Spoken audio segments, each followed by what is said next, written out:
congratulations. Those two goals give it a more realistic scoreline after a dominant 90 minutes. Yeah, for sure. It would have been harsh to win 1-0 today, and you stay in the danger zone with one chance against on a counter attack, that it can be a total hold up here. So it's important to score the second goal and the third goal to kill the belief of the opponent. We tried from the beginning to do that, like we always do. But you need a little bit luck in these situations. We hit the crossbar, we hit the post, a few good saves also, a few blocks on the line. But the most important thing is to keep on creating these chances and to play the football that we want to play. How are Robin Proper and Danilo? I cannot say anything about that. I hear that people are worried about Danny, about his old injury. It's nothing to do with that. It's not even around that. But we will see the next couple of days. I cannot say anything about it. Maybe it's something that's not too bad. Maybe it's for longer term. We will see the next couple of days. The big celebrations from yourself and the coaching staff with the second and third goal, it seemed to really mean a lot to you. No, but because in football, you can dominate games and one chance or one ball drops bad and you can lose points. And we had already too many moments this season, and for sure in away games, that we were dominant, that we were creating the chances, and there was one ball in our box and we get a goal against. So of course it's important to score this second and third. Also happy for example, Cyril coming in and scoring a goal like that. So it shows also the mentality of the squad, that everybody's fighting and working hard together to be ready to get the results that we want. Does it show a bit of evolution from the team? As you say, there are previous games this season where it was 1-0 and it may have gone 1-1, or you may have just hung on, but to go and score those two extra goals. Yeah, but we had also several games like that we scored more goals and that we were dominant. But you see more and more that the team gets used to each other and the right running lines at the right moment. It takes time in that way. See our offensive four from today, they were not there last season. Okay, Danilo a few games, I think I had him 3 or 4 games or something, and then he was out. So beginning of the season, a lot of them were also not there. And then afterwards, when that part became better and better, then we lost a lot of defenders and we had to shift also a lot of things. So also a lot of praise towards Ritwan, playing on that side against his foot, how he's performing. Same way for Clinton Asiala coming in with no experience at this level. And also praise to all the staff working with all these young guys to get them really fast in the story and to learn things really fast, because there's no room of error here. For sure, you guys don't give anything in that way. So my players know. So that's the way to go. They need to become better, and they're hungry to become better. Now we need to confirm these things in the away games. That's for me the very important point for the next weeks and months. How much of a boost does it have James and Leon back from injury? Yeah, it's a crucial one, and you saw also they came in with the right energy, the right focus. It's crucial because we have so many games. We need a good rotation in the squad to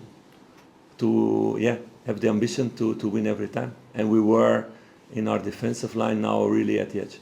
There was some rumours today about Rabbi Matondo perhaps going on. Can you give an update on his situation? Oscar Cortez as well, was it?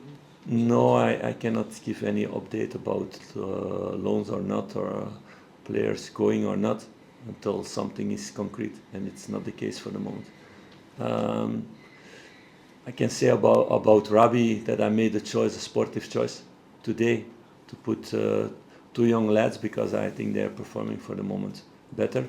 And normally Oscar was also on the bench today, but he had a small problem yesterday evening, so in the training nothing. So we need to assess what that gives for the next couple of days. Philippe, what did you think of the atmosphere today? It seems very unity. Yeah, that's what I talked about a few days ago. It's about us on the pitch, showing the right things, and then the fans go behind. And I saw a lot of people who were happy after the game, going home with a really good feeling, because the team did what our ambition is to do it much more.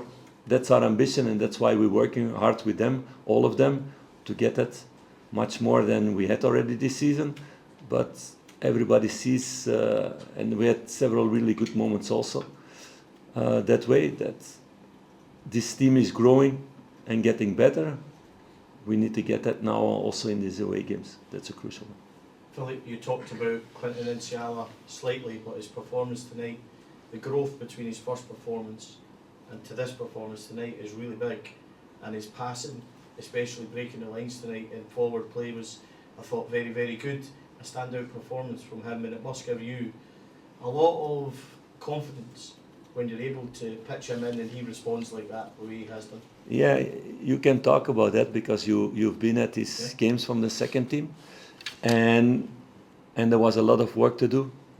And there still is. He's still a young lad, and he will make mistakes along the way, but indeed he made really big steps forward. All credit to him, because he's very focused, he's hungry to learn, but all credits also to the staff and his experienced teammates. So in all these trainings the last couple of months, I always put him against an experienced one, next to an experienced one who coached him really well. So those guys get also credit for the evolution that Clinton is making, and that's the plan that the club had before the season, with the financial situation, to find these kind of talents. So the club did a really good way to do it, and the staff did a really good way to work in a good way with him. Last quick one so we can get on with him. Yeah, just really quickly, obviously we spoke a wee bit about the B team. Has it surprised you? Is he slightly ahead performance-wise tonight than you maybe thought he would be at this point? And that's not a criticism. No, you can never predict these things. So you see the physical potential, you see the technical potential that we saw from the beginning. You see that in positioning, in making choices, he had to make a lot of steps. So that he was doing the last 2 months, it was getting better and better. But how a player reacts when he gets a chance, and to play in a full Ibrox for the first time, or to play in Dundee away for the first time with all the pressure on, not to make mistakes, because as centre back, if you make mistakes, you can get goals against. It's really difficult to predict. So he did that really well. Now it's my task to keep him with 2 feet on the ground, and that he becomes more hungry to get better and better, and not that he comes in a comfort zone now, to be very satisfied with what he performed at the moment. Thanks, guys.